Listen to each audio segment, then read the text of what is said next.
Ave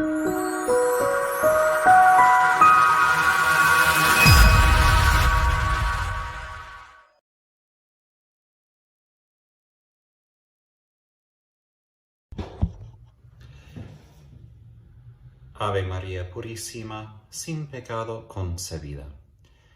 Hoy terminamos con la última carta, la séptima, a las iglesias de Asia. Esa carta se escribe a la iglesia de Laodicea. Voy a comenzar leyendo toda la carta y después volvemos a cada versículo, cada pasaje, a entenderlo mejor. Utilizo otra vez la traducción de la Biblia de Jerusalén, Latinoamérica. Al ángel de la iglesia de la Odisea escribe: así habla el Amén, el testigo fiel y veraz, el principio de la creación de Dios. Conozco tu conducta. No eres ni frío ni caliente.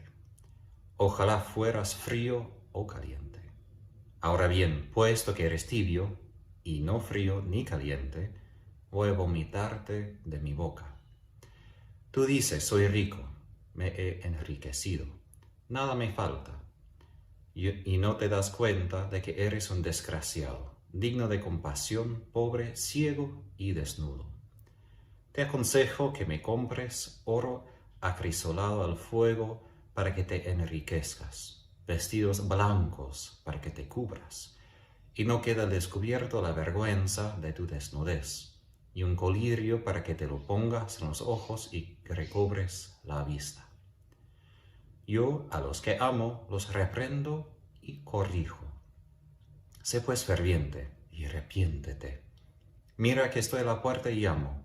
Si alguno oye mi voz y me abre la puerta, entraré en su casa y cenaré con él y él conmigo. Al vencedor le concederé sentarse conmigo en mi trono, como yo también vencí y me senté con mi Padre en su trono. El que tenga oídos, oiga lo que el Espíritu dice a las iglesias. Esta es la última ciudad que casi forma un círculo. Empezamos con Éfeso, fuimos al norte y después damos la vuelta al sur este, y aquí estamos en Laodicea. Estaba en la frontera de Frigia, que es otra provincia romana en lo que hoy es Turquía, y era de como 75 kilómetros al sur-oeste de Filadelfia, de la última ciudad. También San Pablo menciona esta ciudad cuando sugiere a los colosenses que pueden intercambiar su carta que había escrito a ellos con la carta que había escrito a esa ciudad de Laodicea. Ahora, esta ciudad tenía como otras ciudades cercanas, y eso será importante cuando hablamos de que son tibios. Sus vecinos era la ciudad de Hierápolis, como 10 kilómetros al norte, al otro lado del valle, y Colose, que era como 15 kilómetros al este de esa ciudad. En la carta a los colosenses que mencioné, por ejemplo, Epafras había evangelizado justamente en la Odisea. Y esta ciudad era una ciudad muy rica. Era un centro de bancos. También había fábricas de telas, de ropa, de vestidura. Y también tenía lana de color negro, pero que tenía un color como transparente, entonces era muy especial.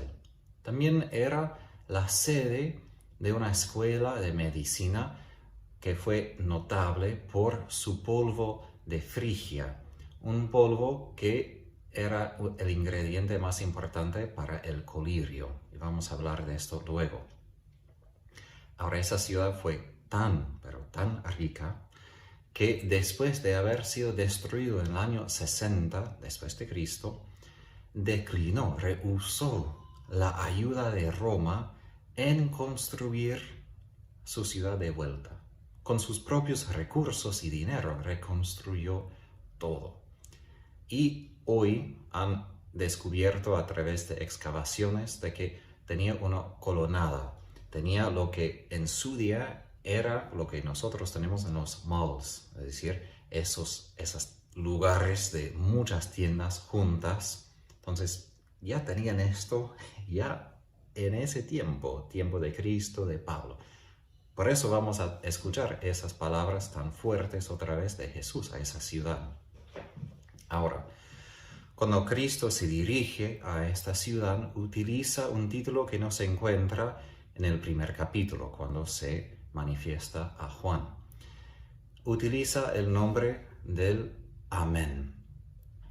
Esto viene de Isaías 65, utiliza esta palabra Dios refiriéndose a sí mismo. Y esto describe su poder de cumplir lo que Él decide. Y también su fidelidad en cumplir lo que ha prometido a nosotros. En el libro de los Números, Dios distingue a sí mismo a diferencia de los hombres porque Él dice, ¿acaso soy hombre? Lo que digo, cumplo. Y así es el Amén, porque lo que dice, lo cumple. Él es el testigo veraz y fiel. Esto sí viene del primer capítulo y esto subraya su capacidad de decir con verdad lo que va a decir a los de la Odisea. Es decir, que es de confianza lo que va a decir a ellos, porque será difícil escuchar tales palabras fuertes. Y después se identifica como la fuente, el origen, el principio de la creación de Dios. Esto quizás viene de la carta de Pablo a los Colosenses, capítulo 1, versículo 18, donde Pablo justo describe a Jesús como el principio de toda la creación. Y también en el libro de los Proverbios menciona la sabiduría de Dios como ya estando presente en el momento de la creación. En invocar tales nombres, el Señor resucitado declara su dignidad divina y su poder divino y evoca lo que probablemente los de la Odisea ya habían escuchado de él a través de Pablo. Ahora, Jesús corrige a esos cristianos porque son tibios y repite, ¿no? Después de decir, conozco tu conducta, lo que dice siempre a cada iglesia, Él repite, no eres ni frío ni caliente. Ahora, ¿por qué? De la ciudad de Hierápolis, que decía que estaba cercana, de esa ciudad recibía agua fresca, agua caliente. Y de la ciudad de Colose recibía agua fresca, pero era fría. Entonces, el agua que recibió de Hierápolis al momento que llegó a la ciudad ya era agua tibia. Y por esto Jesús dice que va a vomitar a ellos de su boca, porque no es que Él quiere que seamos, por ejemplo, fríos, es decir, que no tenemos nada, pero que lo peor es cuando nosotros ni nos damos cuenta que hay un problema. Al menos los fríos, podemos decir, son los que objetivamente pueden mirarse y decir, bueno, sí me equivoqué, soy pecador, como en el Evangelio, prostitutas, publicanos, ¿no? Pero cuando aparece que somos vivos y no lo somos, ahí entra el problema, ¿no? Porque ahí la pregunta es, ¿cómo podemos convencer a la persona que hay un problema? Y eso es lo que Jesús va a decir. Por esto repite, como dije, no eres ni frío ni caliente. Después repite, ojalá fueras frío o caliente. Y después dice otra vez, ¿y por qué eres tibio y no frío ni caliente? Voy a vomitarte de mi boca. Ese gesto de Jesús no es simplemente un gesto, podemos decir, como de asco. Es una manera de poner claro que ese estado es algo que se debe rechazar por completo. Es la reacción del cuerpo frente a un veneno, frente a una bacteria que hace mal. Y lo mismo Jesús dice que tibieza espiritual es algo que hay que rechazar por completo. Mediocridad no debe encontrarse en nuestras vidas. Y eso justo es lo más difícil de arrancar. Porque cuando comenzamos en la vida espiritual entendemos que hay desafíos y hay que crecer. Pero muchas veces cuando ya llegamos a cierto punto, no subimos más, no crecemos más. Y como nos quedamos en el mismo nivel. Y esto, como Jesús aclara, no es nada bueno. Y hay un monje de la iglesia primitiva, Juan Casiano, y él dice que cuando alguien caiga, y aún caiga en pecado mortal, no es como de repente, de la nada, que él cae por el suelo en un pecado como que por ninguna razón. Él dice no, de hecho, otras veces viene tibieza, viene mediocridad, viene todas esas cosas muy pequeñas de antemano. Y solo nosotros nos damos cuenta muchas veces cuando ya hemos cruzado uno de los mandamientos, cuando ya hemos pecado algo que es pecado mortal, ¿no? Entonces Jesús permite que seamos vomitados o que caigamos en pecado mortal para que nos demos cuenta de la condición, para que nos arrepentamos y podemos alcanzar la vida que Él nos ofrece. Ahora, Jesús sigue, tú dices, soy rico, me he enriquecido, nada me falta. Esto es desde el punto de vista material. Como dije, una ciudad muy rica, muy avanzada, tenía sus recursos. Y esto es siempre el problema con riquezas, que las riquezas nos pueden llevar a una autosatisfacción, una complacencia en nuestro poder humano de hacer lo que queramos a causa del dinero, a causa de lo que tenemos. Entonces, ese dinero ha llevado a esos cristianos, o quizás simplemente a la sociedad, ha llevado a los cristianos a tener una actitud de autosuficiencia. Y esto es otro nombre del orgullo, de la soberbia. Y la humildad es la opuesta completa, cuando reconocemos que necesitamos 100% la gracia de Dios en toda nuestra vida.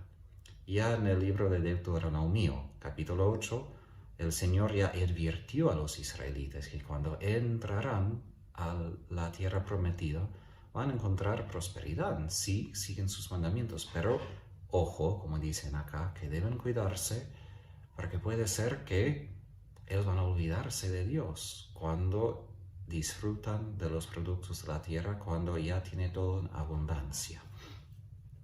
Y esto es muchas veces la paradoja, ¿no? Que personas muy ricas o simplemente mediocres, que tienen bastante en la vida, ¿no? Puede parecer que tiene todo, que todo está bien, pero de verdad no todo está bien. Y por eso Jesús utiliza palabras muy fuertes. No te das cuenta de que eres un desgraciado, digno de compasión, pobre, ciego y desnudo. Es decir, hay una oposición total entre lo que ellos piensan de sí mismos y lo que son de verdad, ¿no? Y esta oposición es algo que en algún sentido debe atemorizarnos un poco, debe darnos un poco de temor. No que debemos andar con miedo todo el tiempo o terror, pero de reconocer que muchas veces nosotros pensamos que somos mejores que somos en verdad. Y bueno, muchas veces somos peores de lo que somos, y el Evangelio nos enseña no que somos buenos, sino que somos desgraciados, somos pobres, ciegos, pero el amor de Dios provee lo que nos hace falta. Por esto podemos caminar con confianza, con certeza, no porque yo soy bueno, sino porque Dios es bueno y Él provee lo que tanto necesito. Por eso Jesús dice, te aconsejo que me compres oro acrisolado al fuego para que te enriquezcas. Es decir, una ciudad tan reconocida por sus recursos, por su dinero, por sus bancos, ahora Jesús está diciendo que lo que necesita no es la riqueza material, sino oro acrisolado por el fuego. Eso quiere decir la fe. San Pedro en su carta habla de la fe que viene a través de pruebas, de dificultades, ¿no? Fe probada por el fuego. Y esto es lo que ellos necesitan. Y suena raro, pero quiere decir que Jesús ofrece esta fe, sí, como don, pero también ofrece pruebas a los de la Odisea. Y debemos reconocer que cuando Jesús nos ofrece pruebas, no es simplemente para castigarnos, es para que tengamos este oro. Porque el oro puro solo se consigue, no en la naturaleza, sino cuando está expuesto al fuego. Vestidos blancos para que te cubras. Si la ciudad fue reconocida por su lana negra, ahora Jesús habla de vestiduras blancas, que simbolizan, como he dicho anteriormente, victoria, pureza, de ser del mundo celestial, la resurrección. Y también es símbolo del bautismo, porque todos los bautizados recibieron esa vestidura blanca, como los sacerdotes hoy siempre se visten de albas. Alba en latín quiere decir blanco. Y no quede al descubierto, dice Jesús, no quede al descubierto la vergüenza de tu desnudez. Y un colirio para que te lo pongas en los ojos y recobres la vista. Como Dios hizo cuando pecaron Adán y Eva, Dios no quiere que quedemos desnudos, con vergüenza frente de todos. Dios no quiere que quedemos en nuestro pecado ni en los efectos de nuestros pecados. Él quiere de inmediato que recuperemos lo que hemos perdido. Pero Él ofrece la manera, el camino de hacer esto. Ahora, el colirio, como dije, fue reconocida la ciudad por este polvo para el colirio de los ojos. Y aquí Jesús está diciendo que el ungüento que más necesitan es la unción del Espíritu Santo que da discernimiento de la verdad. Si los de la Odisea no entendían la verdad, pensaban que eran así, pero de verdad son así, entonces no podían ver la verdad. Necesitaban ese ungüento, ese colirio que viene de Jesús, el Espíritu Santo, para ver cómo son y cómo es de verdad. Y la ironía es que Jesús dice que deben comprar todo eso de Él. Para una ciudad reconocida por su riqueza, ¿no? Están acostumbrados ellos a comprar lo que necesitan. Y la ironía es que con Jesús no hay que comprar. Él ya ganó todo gratis. Y solo nosotros necesitamos recibir lo que Él nos ofrece gratis. Pero hay que pedir. Hay que pedir reconociendo nuestra necesidad. Ahora viene lo que dice Jesús. Y eso viene del libro de los Proverbios. Y también se repite en Carta a los Hebreos y Carta de San Pedro, si recuerdo bien. Yo a los que amo los reprendo y corrijo. Sé pues ferviente y arrepiéntete. Sí, el amor se manifiesta en dar dones, en consolarnos, en ayudarnos en nuestro sufrimiento, pero también el amor se manifiesta en el reprender y corregir, no por maldad ni por asco, sino como un padre que quiere lo mejor para su hijo y quiere enseñarle. Y esto es la realidad, que Dios nos ama cuando dice que sí, pero también nos ama cuando nos dice que no. Y esto a veces cuesta más porque pensamos que el amor siempre dice que sí, pero el amor a veces dice que no y corrige, pero con amor, para que podamos, como Jesús después dice, podamos vivir con Él en el amor, en este amor, porque todo el otro es simplemente una fantasma, no la realidad. Y Jesús quiere que entremos a la realidad que es hermosa, es un Dios que nos ama, que nos quiere vestir, que nos quiere hacernos ver, que quiere darnos todo. Ahora Jesús repite la llamada que tiene en todas las cartas casi, y tiene, como dije al comienzo del Evangelio, sé pues ferviente y arrepiéntete. Como dijo a los Efesios, hay que volver al celo que tenía al primer momento de la conversión. Y aquí Jesús dice que no solo deben como escuchar las palabras y darse cuenta que sí, debo cambiar algunas cosas. No, deben ser celosos, fervientes. Porque si no, no vamos a tener la energía a llevar al cabo ese arrepentimiento. Eso de hecho es muchas veces el problema. Empezamos, nos damos cuenta, pero no terminamos la carrera. No cumplimos todo lo que Jesús ha dicho. Y si recordamos lo que Jesús ha dicho en la otra carta, Él ha encontrado las obras nuestras no completas. Es decir, hemos comenzado, pero eso es solo una parte. Debemos cumplir, debemos llegar al cabo con lo que Jesús ha pedido. Versículo 20. Mira que estoy a la puerta y llamo. Si alguno oye mi voz y me abre la puerta, entraré en su casa y cenaré con él y él conmigo. En el libro de Cantar de los Cantares, el esposo pide: hermana mía, esposa mía, abra la puerta. Y los padres de la iglesia entendían todo ese cantar como el diálogo entre Jesús como esposo y la iglesia como esposa. Y es una imagen de gracia que Jesús viene a encontrar nosotros, viene a pedir que abramos el corazón a Él, porque Él primero abrió su corazón a nosotros. Entonces, no solo se encuentra su amor en corregir, sino también ahora, después de arrepentir, que vamos a encontrar intimidad con Él. Intimidad muy profunda, una intimidad más profunda que existe entre mujer y varón, porque su amor es aún más grande. Y Él está a la puerta, está llamando, está tocando, es decir, activamente nos busca. ¿Y cuántos de nosotros queremos esto? Alguien que activamente está interesado en nosotros. Alguien que de verdad nos busca, que piensa en nosotros, sin que nosotros tenemos que decir algo o pedir algo. Y Jesús dice: si alguno oye mi voz y me abre la puerta, entraré. Es decir, Jesús sí viene, pero como en la pintura de Hunt Holman en la Basílica de San Pablo en Londres, no hay una manija desde afuera. La manija solo se encuentra adentro de la puerta. Esa es nuestra responsabilidad, porque no es todo pura gracia. Jesús sí viene, sí nos ayuda, pero tenemos también nuestra voluntad, nuestra libertad.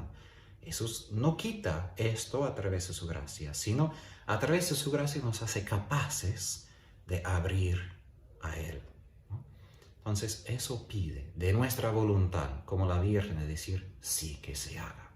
Sí, abro mi corazón a lo que tú me das. Y Jesús promete: entraré en su casa. Algo muy íntimo, porque hoy en día quizás es más normal que uno vaya a la casa de otra persona a compartir una cena, pero con los judíos no fue normal en nada. Por esto los fariseos criticaron a Jesús que comía con los publicanos, porque era una señal de mucha intimidad. No iban de una casa a otra para pasar la tarde y comer juntos como nosotros hacemos. Fue una señal de mucha intimidad. Y Jesús quiere entrar en nuestros corazones y cenar con nosotros. Y eso es una referencia a la Eucaristía, ¿no? Que Jesús quiere venir a nosotros a través de la Santa Comunión, pero ahí quiere quedar. Y allí quiere vivir. Y quiere que volvamos a esa casa interior, como Él dice, que cuando rezamos debemos ir a la alcoba, debemos entrar en este lugar escondido para estar con Él, para recordar esa intimidad con Él. Al vencedor le concederé sentarse conmigo en mi trono, como yo también vencí, me senté con mi Padre en su trono. Ya he hablado, pero Jesús repite ese tema de ser vencedor. No hay algo para ganar y perder en todo esto. Y nuestras decisiones efectúan un cambio definitivo por nosotros y por los demás. Por esto debemos vencer sobre la carne, sobre el pecado, como Él hizo, aún a través de su sufrimiento y su cruz. Debemos participar en eso, porque no hay victoria sin cruz, para sentarse en su trono. El trono de Jesús primeramente era la cruz. Por esto, la primera vez que Jesús públicamente aceptó el título de rey fue cuando fue crucificado. Ahí vamos a sentarnos con Él y después vamos a sentarnos con Él en el cielo, con su trono. Vamos a compartir su autoridad, como Él ha compartido su autoridad también con sus discípulos, con sus apóstoles.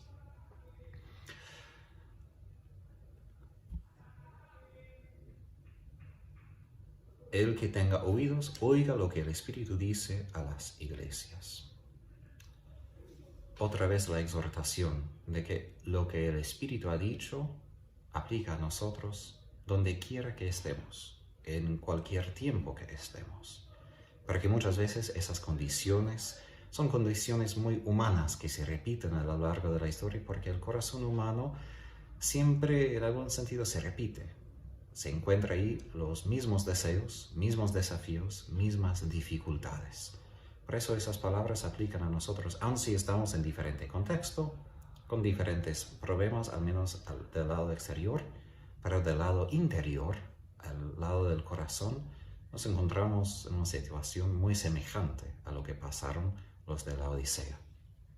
Ahora, antes de terminar esto, quiero resumir algunos aspectos de todas las cartas, porque vamos a progresar en ese libro hacia el futuro. Jesús dijo de que el Espíritu va a hablar de lo que es ahora y lo que vendrá. Lo que es ahora se encuentra en esas 7 cartas a las iglesias. ¿Cómo somos? Y necesitamos tomarnos cuenta de cómo somos ahora, de arrepentirnos, convertirnos, de perseverar, para que podamos ver lo que vendrá y sobrevivir, perseverar en lo que vendrá.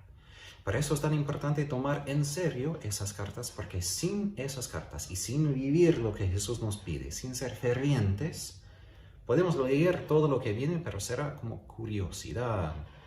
No va a ser lo que Jesús quiere, que es una profecía de cómo podemos ser fieles a Él cuando vienen las pruebas que sobrevendrán al mundo.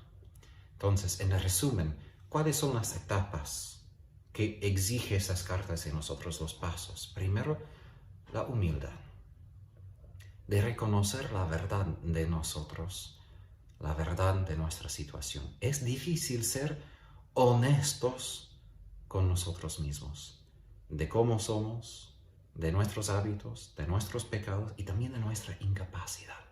Si somos honestos muchas veces, somos incapaces de cambiar a nosotros mismos, aun cuando hemos intentado lo más. Todavía no lo logramos, porque necesitamos la gracia de Dios, su salvación, lo que viene de su Espíritu. Con esto, cuando nos damos cuenta de nuestra situación y la necesidad de la gracia, el primer efecto de la gracia del Espíritu Santo en nuestro corazón, que será la contrición, es decir, tristeza por lo que hemos hecho, por el mal que hemos hecho. Esto es diferente que la tristeza que lleva a la muerte, que es un odio de uno mismo sin esperanza. Jesús corrige a los que ama porque justamente quiere un vínculo con nosotros. Entonces, esa tristeza, esa contrición nos abre el corazón a Jesús. No nos hace mirar a nosotros mismos en un sentido que nos encerramos y pensamos que somos los mejores, los peores, sino que se da cuenta que sí, así soy, porque solo frente de su amor, la luz de su amor, me doy cuenta de quién soy, mis pecados, todo. Pero me doy cuenta de eso sabiendo que me ama. Su amor es más grande. Y por esto la contrición no dice que soy malo, sino que he hecho mal. Pero el Señor me redime y puedo hacer el bien. Tengo la oportunidad. Y por esto, cuando tenemos la contrición, ¿cómo se manifestará esto? Vamos a renunciar al pecado y las ocasiones del pecado. Vamos a no simplemente evitar el momento de pecar, pero también a reconocer que si estoy en esa situación, casi siempre caigo. Entonces, ni me pongo en esa situación, ni me voy a empezar a hablar de esto, ni voy a empezar a mirar esto. Y eso exige renuncia de cosas muy concretas, porque no hay fidelidad a Jesús sin renuncia al mundo, a la carne, a nuestros deseos.